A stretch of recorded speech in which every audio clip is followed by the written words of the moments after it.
Hello and welcome to today's webinar, Unspoken Realities, about the safe use and handling of agrochemicals in the coffee sector. First of all, thank you so much for joining. We do have quite a diverse group of attendees joining from around the globe, so we are thrilled to welcome you today. We really appreciate your interest to learn and exchange with us on such an important topic. My name is Gabriela Tigam, and I am the Communication and Marketing Specialist for Hans Arnouimann Stiftung in Central America. And as many as you might know, the effects of climate change on coffee production continue to trigger an increase in pests and diseases. Although environmentally friendly alternatives to combat these outbreaks do exist, unfortunately, many smallholder farmers are still lacking lots of knowledge and oftentimes are misusing agrochemicals on their farms.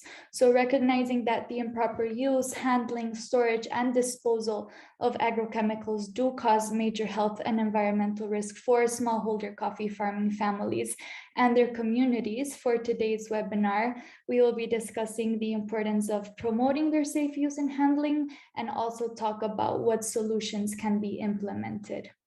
And to do so, we've invited a group of key industry partners to join us and share their unique perspectives and experience on the topic, and to raise awareness to discuss how the safe use and handling of agrochemicals can be further promoted. And having that said, I would like to introduce them to you and welcome them. We have Thomas Alveteg, Senior Program Specialist at the Swedish International Development Cooperation Agency, also known as SIDA. Hello, Thomas. Hi. Thank you for joining us. We have thank you for having us. Thank you, Thomas. We have Stefan Ruge, Program Manager of the Initiative for Coffee and Climate at Hans Arnouimann Stiftung. Hello from Hamburg. Greetings, Stefan. And with us today as well, we have Lilian Törnqvist, Senior Advisor at the Swedish Chemicals Agency, also known as KEMI. Hello to everybody. Hello, nice Lilian. to be in here, finally. Yes, we're happy you could join. It's a pleasure to have you with us today, Lilian, Thomas, and Stefan, and we do look forward to a great discussion with you today. So thank you so much for your time.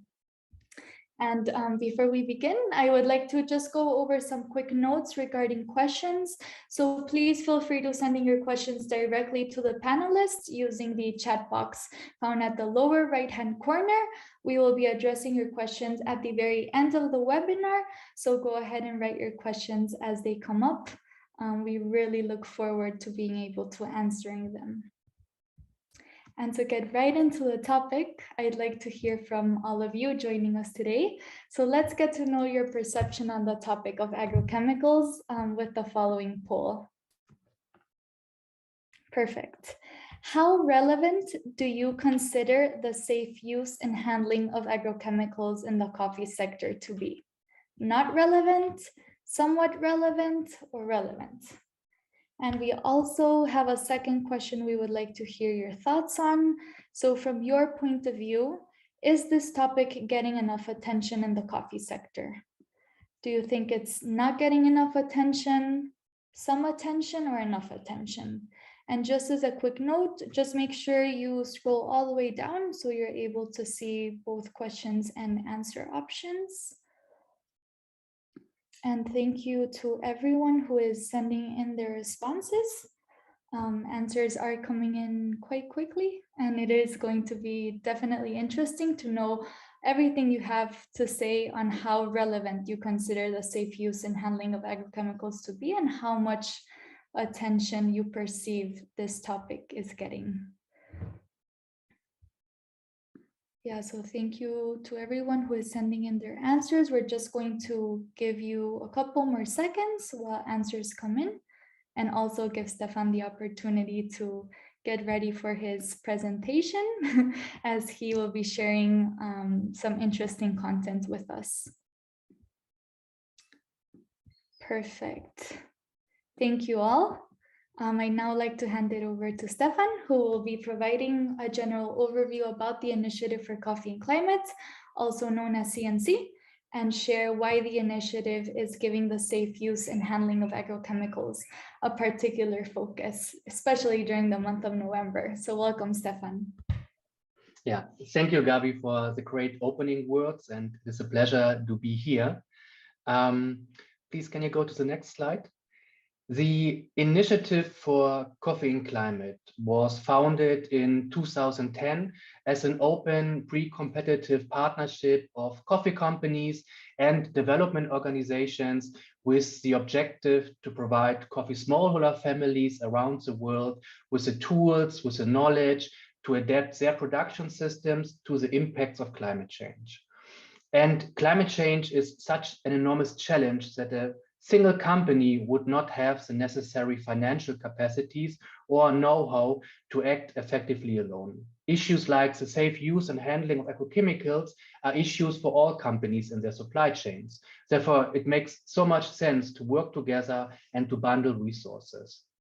And I would like to highlight once again the pre-competitive character of our initiative. Our members from the private sector cooperate together within Coffee and Climate and contribute their own know-how and knowledge for a continuous development of our relevant climate knowledge of our approaches. Our foundation, the Hansa-Neumann Stiftung, is implementing partner of Coffee and Climate, and with SIDA, we have a strong partner from the public sector on board. Next slide, please. As Coffee and Climate, we are currently working in 7 countries: Guatemala, Honduras, Brazil, Ethiopia, Uganda, Tanzania, and Indonesia. In all of these countries, we have our own field offices, our own agronomists, our own boots on the ground as an initiative. Next slide, please.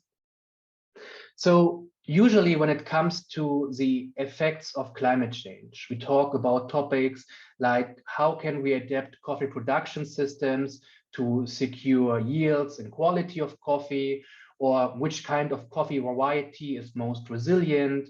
We talk about how climate change impacts the matters of women and youth, or how it endangers the livelihood situation of coffee farming families. So there are actually so many important topics to talk about. So why agrochemicals? Why have we chosen this topic for our campaigning months? Next slide, please. Because the application of agrochemicals is a reality in all coffee communities around the world, be it through intensive coffee farming systems that are based on monoculture, which only generate productivity at all through the massive use of fertilizers, since the soil is practically dead, or be it through increased occurrence of pests and diseases, such as the coffee borer or coffee rust. More pesticides are used in coffee communities, or be it through an increased weed pressure that can also be associated with climate change, and therefore also more herbicides are used in coffee communities. Next slide, please. And when we think about the use of agrochemicals, or when we see marketing flyers, advertisements that try to sell their products, we always see people that are protected and are well prepared for the application of these highly hazard products. But what is actually the reality that we do not see on the marketing and advertisement flyers? What is the unspoken reality we try to raise awareness here? Please, next slide. The unspoken reality is that there's a total lack of awareness of the hazards related to these products amongst the farming families, amongst the coffee communities. Most vulnerable members of the family, like youth, children, women, are also most at risk of being harmed from these products. Families store these products in their kitchen next to food and water. And that is exactly or precisely because why this unspoken reality, the topic of safe use and handling is such an central component of the work of Coffee and Climate, why it is a central part of the work we are doing as a global initiative. Next slide, please. In 2017, we conducted, together with KEMI, supported by SIDA, an environmental and health impact assessment.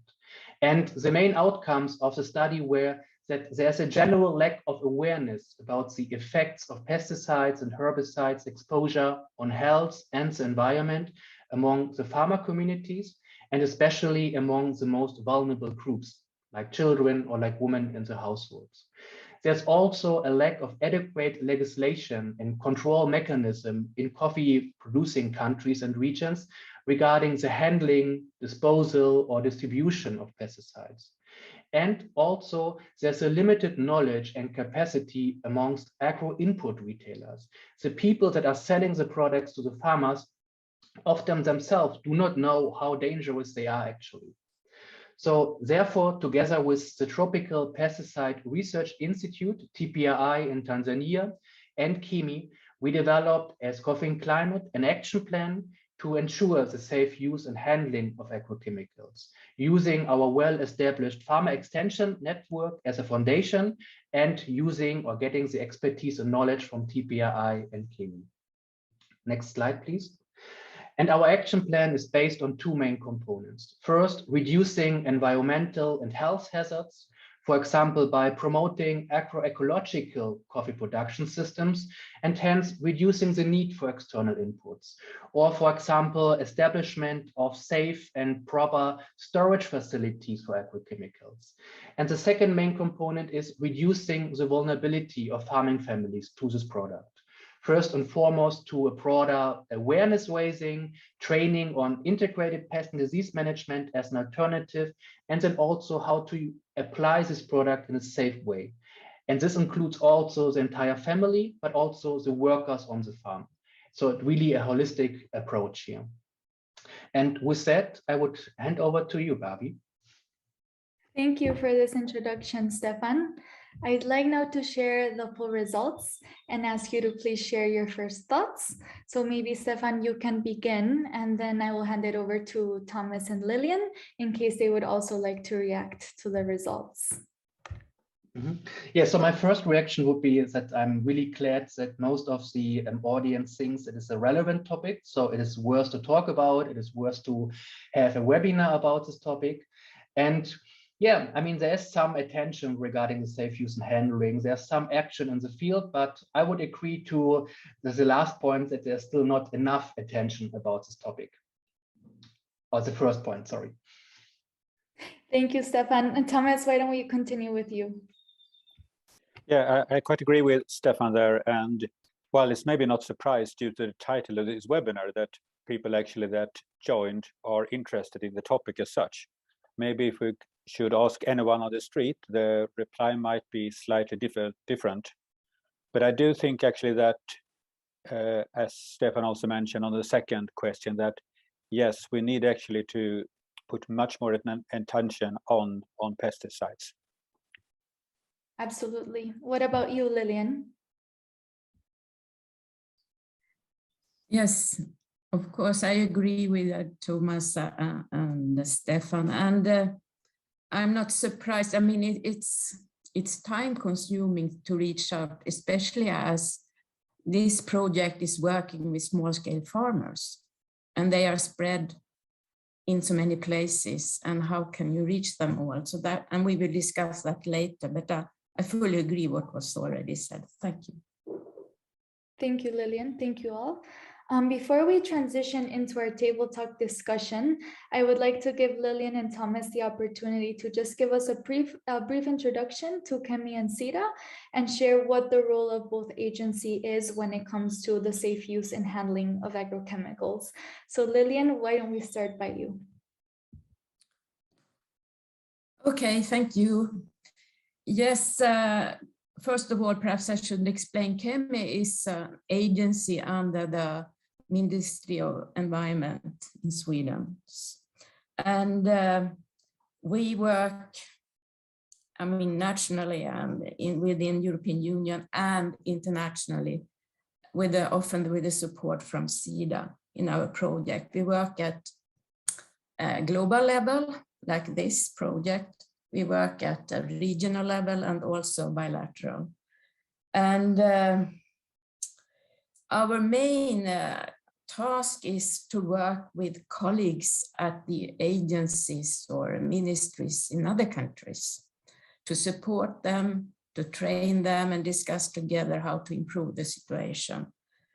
I think I stop here for this. Thank you, Lilian.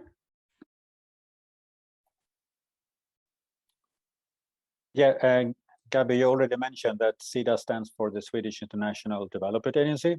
And well, behind that long name is then actually that this is a Swedish government's agency for working with development. And we work with civil society organizations, with government agencies and private sector around the world. And it's all about supporting people for a sustainable livelihood with a clear focus on poverty reduction, with, of course, the aim at the end that actually give the tools and knowledge to poor people to actually change their situation, to improve their livelihood. And within SIDA, which is a fairly large agency, I work with our global programs and responsible for sustainable consumption and production, or in other words, the SDG 12, if you look on the Sustainable Development Goals. And we are really happy to work in this private-public development partnership together with HRNS and with the coffee companies that forms the support to this coffee and climate program. So that's really, I would say, one of our flagship programs when it comes to our global commitment to sustainable development in the agriculture sector. Thank you, Thomas and Lilian. And having that said, we will now begin with our table talk discussion. So just so you know, the table talk discussion is divided into 3 parts. In part 1, we will be addressing the reality of agrochemicals in coffee production and describe what this reality looks like from each of our participants' points of views. In part 2, we will highlight the relevance on the topic and talk about what solutions are available to promote the safe use and handling of agrochemicals. And at the end of the discussion, we will focus on the importance of collaboration and strong partnership to achieve great impact. So let's get started. Stefan, I'd like to start with you. What role does climate change play in the safe use and handling of agrochemicals in the coffee sector? Yes, climate change has major impacts on the interaction between the coffee tree and its pests and diseases. For example, growth rates of pests and the number of generations they achieve per year, the pest mortality due to low temperatures are all interconnected, all linked with the impacts of climate change. And also disease epidemics are strongly connected to climate conditions. And in many coffee producing regions, you can hear farmers complaining that there are pests and diseases that have never appeared before, and now they are in their communities. And also the production of nitrogen-based fertilizers is very energy intensive. It requires the burning of fossil fuels. And when farmers apply these fertilizers on farm, it is a major source of greenhouse gas emissions on farm level. So there's a strong connection between climate change and the application of agrochemicals. Indeed, indeed.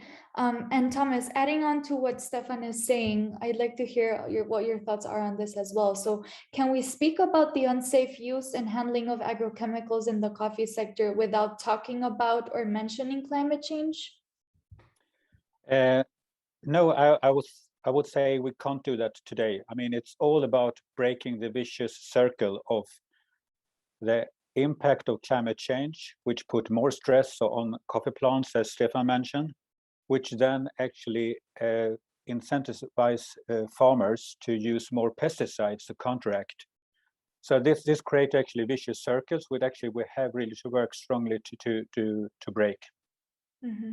Thank you. Lilian, do you agree or do you have something to add quickly? I agree. And I can just add quickly that also looking at risks, when you have flooding or you have heavy rainfalls and so on, you also have the risk of the substances being sprayed, that they are washed out from the fields into surface water or into farmyards and so on. That is also creating a problem. Thank you. And maybe just to add what Thomas just said about the vicious circle. The global demand for coffee is increasing. So in the future, we will drink more coffee. But at the same time, because of climate change, it will become more difficult to produce coffee. So farmers have actually a strong incentive to try to produce as much as possible on the land, and often then using external inputs like pesticides, herbicides, or fertilizers. So we have to break these vicious circles so that at the end, farmers are not using more, but have more knowledge about alternatives. Mm-hmm. Absolutely. Stefan, let's talk a little bit about Coffee and Climate. So Coffee and Climate provides on-farm knowledge and learnings on the topic of climate resilience to smallholder families on the ground. You, as program manager of CNC, you've been to the field and you've seen what this reality looks like. So maybe you can describe what is this reality for all of those who might not go to the field and might not be exposed to what that actually looks like. Yes, so pesticides and herbicides are produced to kill pests, to kill insects, funguses, or weed, which means they are highly toxic to humans and animals and to the environment. And the immediate effect of a misuse of pesticides poisoning of pesticides can become, eye or noise irritation, asthma, stomach ache, etc. And delayed symptoms due to a continuous exposure to these products can include tumor, cancer, or even the deaths of people.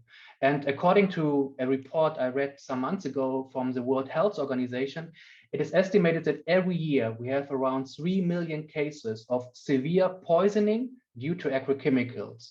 And out of these 3 million, 300,000 cases are fatal. And most of them happen in development countries, because in coffee communities as well, there's a lack of awareness of farmers. They often do not even believe that by just touching a pesticide or herbicide, they can get ill. There's also a strong lack of knowledge on training on the safe use and handling of pesticides. There are very lax laws and control mechanisms in the coffee communities. Many rural farmers have minimal education, so understanding and interpreting the labels on the products, for example, it is very difficult for them. And also in general, there's a shortage of extensionists, of extension service in rural area. And a last point here is then also the inability to afford protection equipment. Oftentimes it is just too expensive for them. And then, if it's 35, 40 degrees in tropical countries, nobody wants to wear gloves, masks, or entire protection suit. It's not realistic. Mm-hmm. If I may add there, Gabi, what Stefan said, I think that the issue about knowledge, that's really a key. And it's not about just having a seminar and gathering the farmers around and tell them, well, pesticides actually can cause serious health problems. I mean, I'm actually not from the coffee sector myself, or I rather started on water pollution and especially working on that in Central America, and then looked on the impact of coffee farmers and other crops on surface and groundwater contamination. And then came across quite a few farmers that were complaining about, for instance, rashes on the skin, but they never connected that to the pesticides. I thought maybe it was something I maybe ate something I can't really handle or something, because I think it's about the delayed response of having this effect on your health. I mean, rashes may be one of the easier things, but I think this is one of the key issue also, how to explain and show actually that pesticides will have a long-term effect on your health, which is not something you will see immediately. Maybe it might become next week or over the weekend, or even take many years actually to have a clear visible impact on you. Thank you, Thomas. Lilian, I know you've also been to the field. You've also been able to go to Uganda and other coffee producing regions to see the reality of agrochemicals on the ground. So what has your experience been like? Would you agree with the reality that Stefan is portraying? And what are the most predominant hazards, or what caught your attention the most while being there? Yes, I fully agree what was just said from Stefan and also Thomas.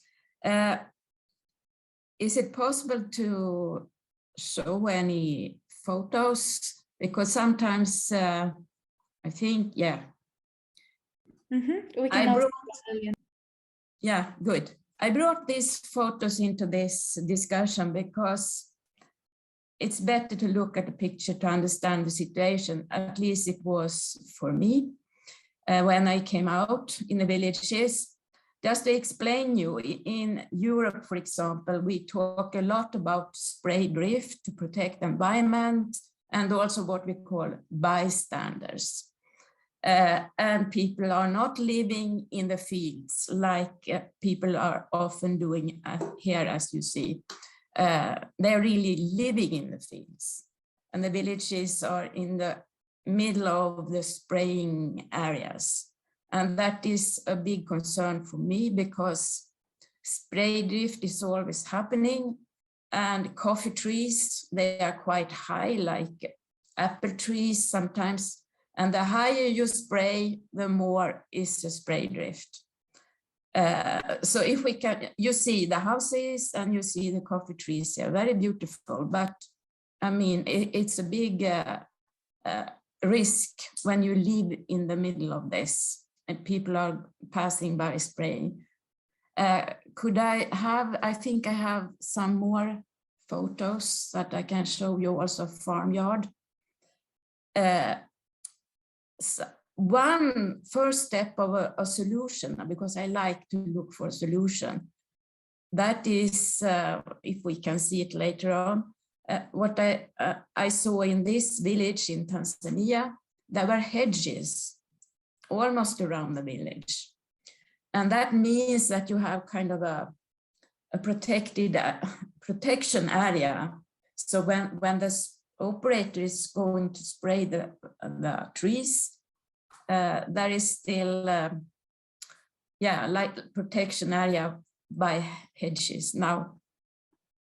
Okay, so that is one way, a simple way you can start to explain people. If you put in place hedges around your houses and villages, you are a little bit better protected. Another observation I did was all the children in the villages, and they were very interested in us, of course, when we came, but I could also see their way of playing. They were out among the coffee trees playing, as children do. And my second advice is no kids in the fields, at least not when they are just sprayed. These photos are showing a shop, retailer, where the farmers are going to buy their products. And you see to the right, the woman is holding measure equipment, because they are opening the packages in the shop, and then you can buy just a part of it in another bottle that you bring. And this is very common, I have learned. And that is a big problem, because as Stefan and Thomas already mentioned, the labeling is at least one way, a first step to inform farmers which crops, which dose rates, and what kind of risks should you be aware of by using this product. That will be gone if you open the package and then distribute it into other bottles or so. So that is a big problem, and I think we should try and work against it as much as we can. Industry could also support by providing smaller packages. I know it's more expensive to do so, but it could become one solution. Lilian, I do apologize for interrupting. Yeah. I do want to be aware of our time, and we still want to get through lots of topics, especially when it comes to solutions. So I think we'll have plenty of time to hear your remarks on that. And thank you so much for sharing your experiences. So now that we've spoken about the role of climate change in the safe use and unsafe use and handling of agrochemicals. And we've talked about the reality and what this looks like. I'd like to transition into our next section, where we will be exploring why this topic is so relevant and what solutions are available. So Stefan, Unspoken Realities marks the end of CNC's November Agrochemical Awareness Month. You've talked a little bit about this in your presentation, but briefly, why an awareness month on agrochemicals and not on another topic? Yes, till today, I can remember a visit to a farm in Peru, actually. And when we went to the family home, we saw them cut all pesticide bottles in half and use them to storage their toothbrushes. So it was like the first experience for me. And after that, we had a meeting with the farmer group, and we were told that birth deformities are becoming more and more a common issue in the community. And then suddenly a farmer told the story that his wife had actually a stillbirth, a baby with two heads, and no one could explain it. The entire farmer group was really scared, and the farmers did not know what was happening actually. And as Thomas mentioned, sometimes you cannot interlink these diseases with pesticides or agrochemicals, but there might be a high correlation with that. And that was actually my first personal encounter with the topic of agrochemicals and agriculture. And as a program manager of Coffee and Climate, there are many important issues that have to be dealt with and which are often generate more attention in the sector: climate and use, climate and gender. But we all know about the constant misuse of agrochemicals in coffee producing communities in our supply chains. Everyone in the coffee sector knows at least one or two stories that I just told about. But there's still an unspoken reality and sometimes even a taboo to talk about it. And therefore, we have planned this campaigning month to provide the topic with the attention and awareness that it truly deserves. Thank you, Stefan. Thomas, would you agree? Is this topic not getting enough attention? Is it an unspoken reality? Yes, definitely. And so I think it's really good initiative that actually you made November as a month, especially talking about pesticides. And I hope we'll continue, because I think it's something that tends to be forgotten quite often, especially now when we have the climate crisis. It's a big issue, and we don't do enough connection to the use of chemicals. And so that's related to many areas related to climate change, not only coffee, but I do think actually that's really important to continue. And I do think that when it's the work that you do and many others on talking to farmers on the farmers to farmers level, where we actually need to have the impact. I mean, regulations, legislation, we'll probably come back to that, is very important. You can have information campaigns with posters and other things, but actually talking directly to farmers and help promote farmer to farmer experience. I think that's the key to make connecting the dots, why you have this kind of health issues that Stefan mentioned. And actually they might actually be directly correlated to actually how you use your chemicals. I think that's really important, and we can't really emphasize that enough. Yeah, absolutely, Thomas. Thank you so much. Stefan, you briefly mentioned that smallholders are depending on the use of agrochemicals to maintain a stable coffee production. However, they're oftentimes misusing them. So what other ecologically friendly alternatives, solutions exist or CNC has implemented? Tell us a little bit more of that, please.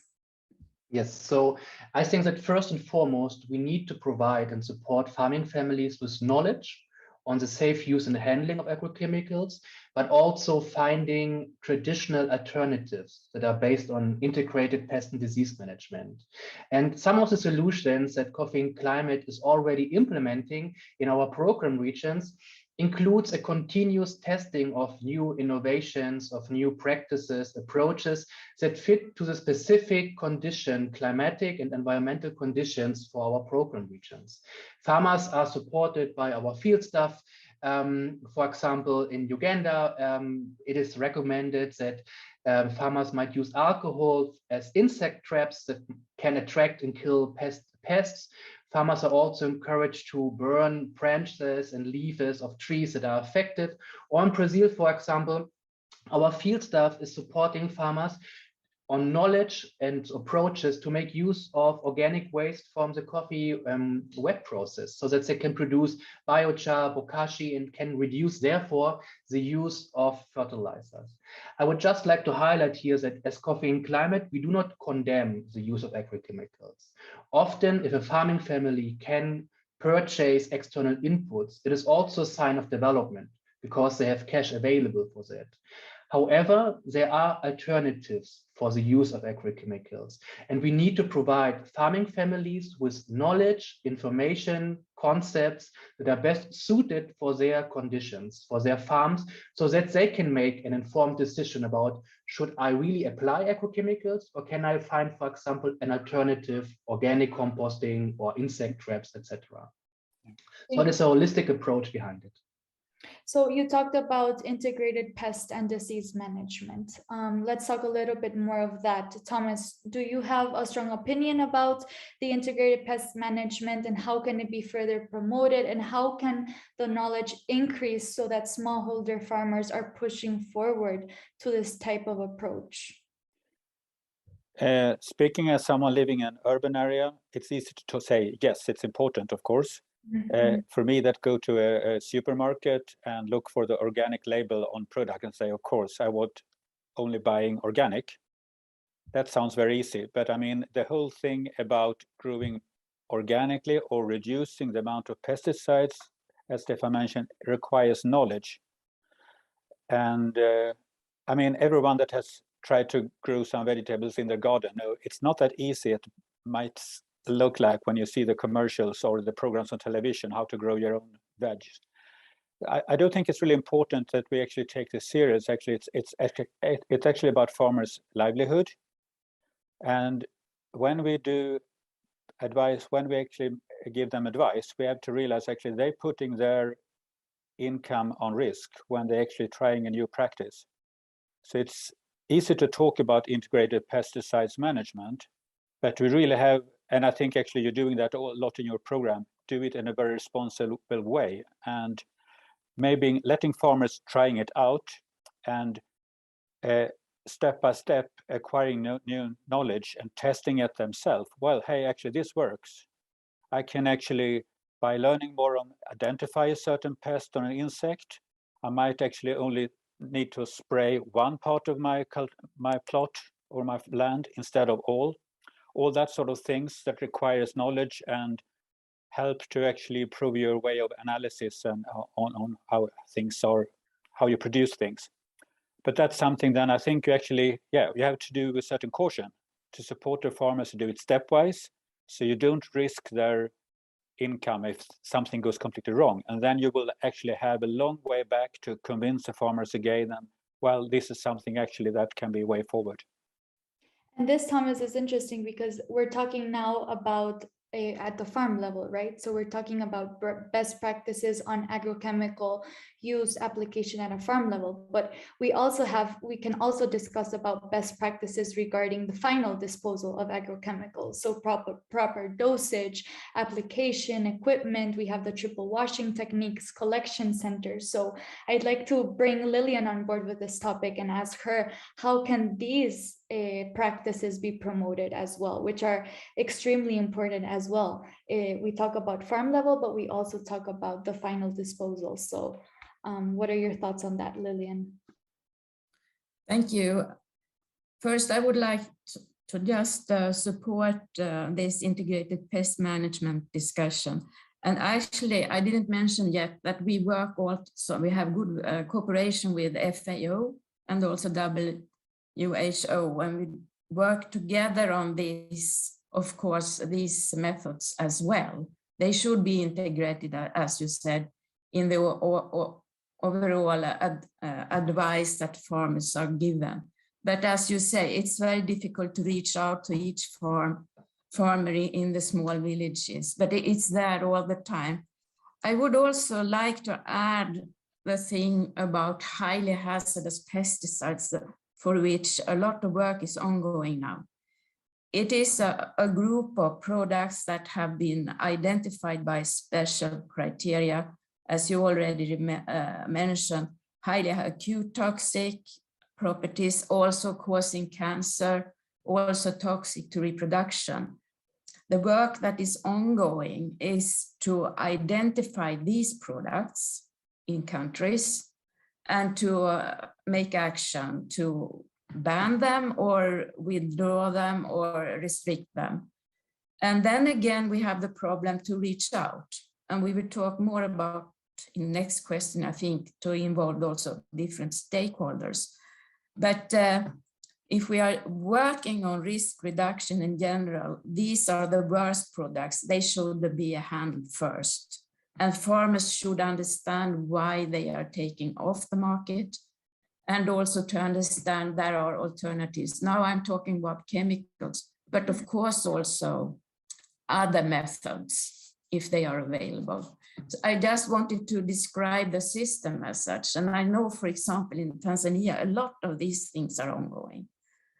When it comes now to your question, Gabi, about waste or handling of used package and so on, yes, it's a big problem. And you know, also from Europe and other countries, we have systems to collect them and so on, but it's a big problem, for example, in African countries, because that system doesn't exist. They collect them, but they stay in those stations where they are collected. Thank you. I would like just to add another question or a point again. I talked about highly hazardous pesticides. They are the worst one. But of course, as Stefan said in the very beginning, all pesticide products are problematic. So don't forget that. I mean, and that should be really established in training of farmers whenever you can. Thank you. And maybe just to add what Lilian just has said, raising awareness and training, it is also a holistic way here. Just showing how to apply agrochemicals is not enough. It is also, for example, often women, when they wash the clothes from the men that have applied the pesticides, they get in direct contact of them. Or what do they do with the wastewater after washing the clothes? So it's really a broader topic, and it's not so easy to train farmers to raise awareness. Thank you, Stefan. It is true that working with smallholder families at a farm level is definitely needed to improve the safe use and handling of agrochemicals in the coffee sector. It's part of the solution, but we need to highlight that it's not all of it. The topic of agrochemicals is very complex, and it goes far beyond solutions at a farm level. And this is why it requires strong partnerships and collaboration with different actors in the sector. So with my next question, I'd like to transition into our next section, which highlights the importance of collaboration and strong partnership. So what else is missing? What else needs to be done? I'll leave this as an open question to the three of you, maybe whoever can pitch in. If not, I'll call on you. If I may start, I mean, I would say as a consumer by coffee or a producer by coffee, you can't live on coffee alone. I think especially now with climate change, we have to look actually on how to support on the farm level to diversify their production, their crops, so they can actually manage risks in terms of how the weather, climate affect them year by year. That's one thing. And then you mentioned about the whole, I mean, the bigger picture, the value chain. I think there we also have to look on the consumer, not only in the country where coffee is produced, but also then in countries in Europe and United States and so on, where you have a large consumption of coffee. And there I do think that actually consumer demand can actually also change how the coffee is produced throughout the chain.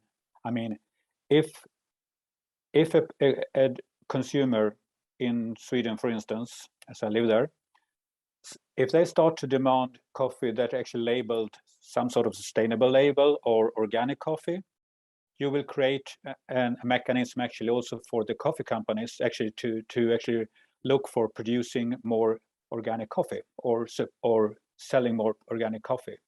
So I think actually we shouldn't forget the power of the consumers as well, actually, to nudge this towards a more sustainable value chain when we look on the coffee production. And just adding to what Thomas just said, there's also higher pressure from the legislation part. The EU, for example, is planning to ban glyphosate in supply chains. So we have to support farming families around the world to be able to comply with these new regulations and also to get a benefit for complying with that. So it's not just the industry that is winning here, but also a family receives incentives for, okay, not using banned pesticides products on their farm, and also providing them with the knowledge and support so that they know which other alternatives are there. So we cannot leave the community, the coffee community, alone with these problems just because here in Europe, we don't want to have glyphosate in our coffee.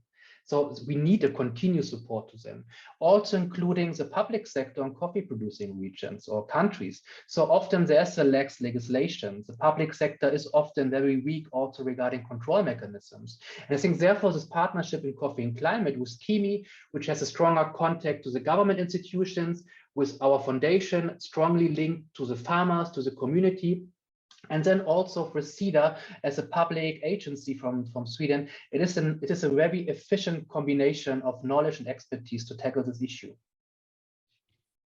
Thank you, Stefan. Adding onto what Stefan is saying, Thomas, why has it been so important for SIDA to partner and collaborate with initiatives such as Coffee and Climate to address the unsafe use and handling of agrochemicals in the coffee sector?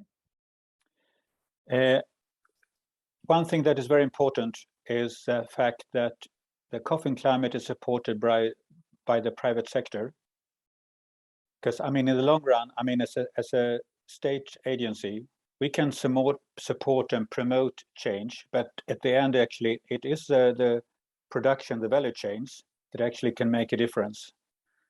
So we can actually put our part, but I think at the long run, it actually is the private sector companies involved in the coffee production and the coffee all the way to the consumer. That actually that's a key point here. And I also think I should actually say that as from SIDA point of view, we are providing this support to Coffee and Climate. We are supporting on the global level on the work with the conventions on management of safe management of chemicals through United Nations programs. We are supporting, of course, through KEMI, which is a key to government agencies to improve legislation and capacity within national agencies and in developing countries.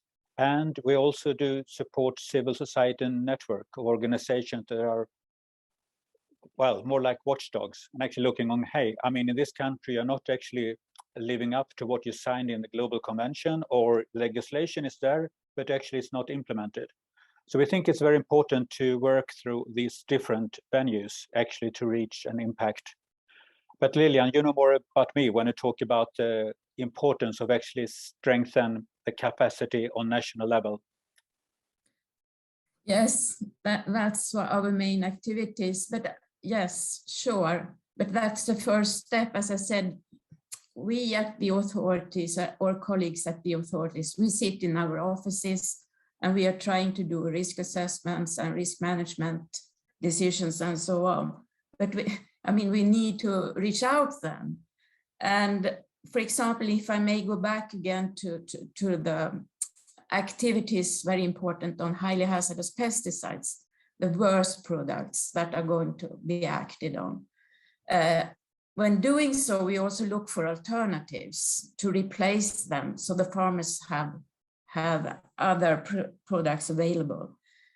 And during that process, the stakeholders become very important. All these types of stakeholders we just talked about, the whole chain. So people are informed there are activities coming, there are concerns, and there will be withdrawals or banning of certain products that we are using in coffee production. But they are also pointing to possible alternatives. And also that it could be an incentive for industry or different types of industry to also come up with better alternatives for those pests. And you see, to get this message through and to really get the change out there in the villages, all these partners are very important. And that's a very good experience we have also in Europe and in Sweden, for example, that I know very well.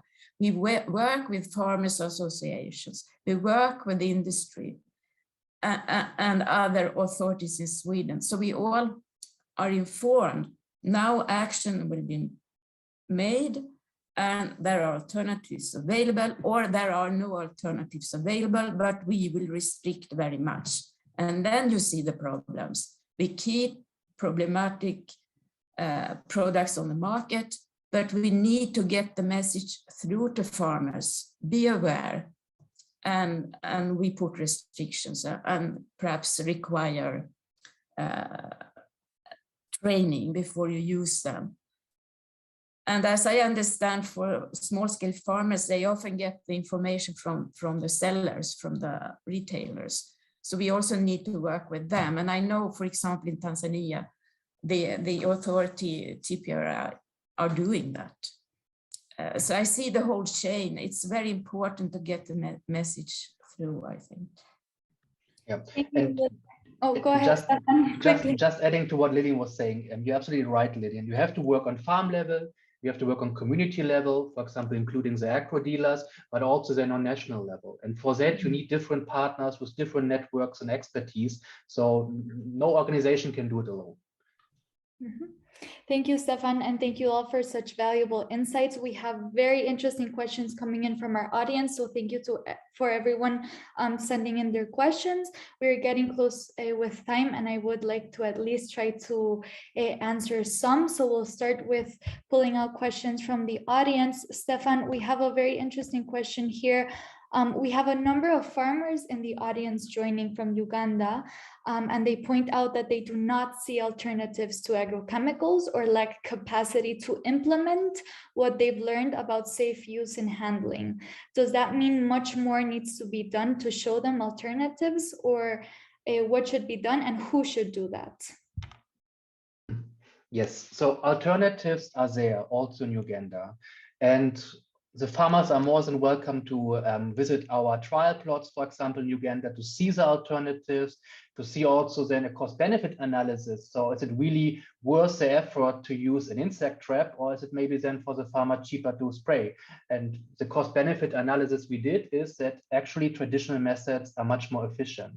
So, and it's a good example here that knowledge transfer is so important. Training of agronomists, of extension service, of farm organization, local government, institutions, or trading companies, for example. So knowledge is there. Okay, thank you, Stefan. We have another question, I think more addressed to Lilian. So from Honduras, we hear that farmers have it difficult to understand how to use protective gear. Lilian, you spoke about smaller units in retail. What is the role of the agrochemicals industry here? Should they also do more? Thank you. It has been discussed a lot to also require the producers of the products to make available, like gloves and so on. And but it's not there yet. So I can just agree, yes, it's a problem. And who is going to provide this equipment? It's an open question, still discussed. Sorry, I can't give a very good advice, but at least to make available these tools in the shops where you also buy the chemicals. So it's easy for you to get your hands on it. But I know, yes, they are expensive. And also I have understood that the quality of the gloves, for example, you can't just pick one sort of gloves. You need the correct ones. So you also need advice on that. I hope it helped a little bit. And maybe just to add what you just said, Lilian, it is also then important to raise awareness on the banned products in all the coffee countries, so that the government knows, that the farmer cooperatives knows, and that there's also control about it. Just having a list of banned products is not enough if no one controls it. And here again, we need partners like KEMI to really push on the national levels to set legislation in place and control. Thank you. And one last question to finalize our discussion. So agrochemicals are an important management tool for coffee growers. This question is directed to you, Stefan. Is there a resource for recommended chemicals and application rates for the responsible use of chemicals for specific pests and diseases? Well, that is a good question. Normally in coffee producing countries, you can find these if you just go to Google. So there are already a lot of information materials available on that. But once again, before you even apply this kind of products, a farmer, a cooperative should always consider alternatives that are not related to agrochemicals, that are not agrochemicals. May I just add to this when it comes to very practical issues like this? I mean, if the authorities, at least in many places, the authorities are looking into the proposed use of this product, the crop, how many times to spray, and what dose rate. And that is assessed at central level. And then it should be on the label. And that's also why I also concerned if you open the package and you take away that information. But I think also that, Stefan, you are thinking of a very good information system in general in your projects. And you can, of course, add to that information system, like smartphones or whatever kind of tools you can have. So you can get the information directly from websites. I hope it's still going to be built up at the authority level. But if the authorities, I know in Tanzania, they put the lists of products that are registered, and there you can also get the information, dose rates, and so on. So, and that could help at farm level. And I also, don't you have something, I don't know the term, contact farmers or something in the villages that could be very helpful, that are more trained and can support their fellow farmers in the village? I think you work with that as well, Stefan. Apologies, we are running out of time, and I do want to be aware of the time. And before we say goodbye, I would like to just give you 30 seconds to share some final remarks before we say goodbye and end the webinar. So in 30 seconds, why don't you each share your main takeaways or discuss and highlight one thing you would like to reinforce? And Stefan, let's start with you. Yes, so I love coffee, and believe me, I drink a lot of coffee, and I want to enjoy a product that does not provide harm to my body, to my health, but also not to the people that are producing it. So yes, it is an important topic. Lilian, what about you? 20 seconds, please. Okay, thank you. I'm very impressed of the work that is going on in this project. So I really believe in it, and I think you will make change globally, actually. So congratulations to you for this project. And Thomas. Yeah, I hope my sons will be able to drink coffee in 20 years' time also, if you manage to continue your work to find good ways to adapt the coffee producing to the climate change challenges we have today. Thank you, Thomas, and thank you so much. I'd like to once again thank you and everyone for joining us today. We really hope you enjoyed our webinar. Just so you know, we will be sending a follow-up email in the upcoming days with a link to the recording and answers to the questions that we were not able to answer during the webinar. And in the meantime, if you would like more information about CNC, just make sure to visit our website and also follow us on LinkedIn so that you can receive updates on our current activities. We hope you continue to have a wonderful day, and we will officially end the webinar. Take care, everyone.